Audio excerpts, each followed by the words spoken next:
आणि पंढरपुरातनच पुढची बातमी आहे। व्हीआयपी दर्शनावरनं विठ्ठल मंदिरात गोंधळ उडाल्याचं कळतंय। मंदिर कर्मचाऱ्यांना शिवीगाळ आणि मारहाण झाल्याचा आरोप सुद्धा केला गेलाय। दरम्यान संतप्त कर्मचाऱ्यांनी आता काम बंद आंदोलन सुरुवात केली आहे। सुनील दिवाण आपले प्रतिनिधी आपल्या सोबत आहे। सुनील, काय नेमकं घडलेलं आहे? ज्ञानदा, एका बाजूला लाखो भाविक पंढरपूरची वाट चालतायत। पंढरपूर शहरामध्ये आता सुद्धा 1.5 ते 2 लाख भाविक दाखल झालेले आहेत। दर्शन रांगेमध्ये जवळपास लाखभर लोक आहेत।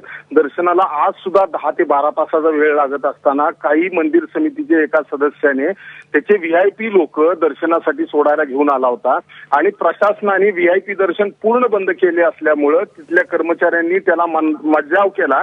मज्जाव केल्यानंतर या सदस्याने त्या कर्मचाऱ्याला शिवीगाळ केल्यामुळे सर्वच कर्मचारी संतप्त झालेले आहेत आणि त्यांनी आता पूर्ण काम बंद आंदोलन केलेलं आहे।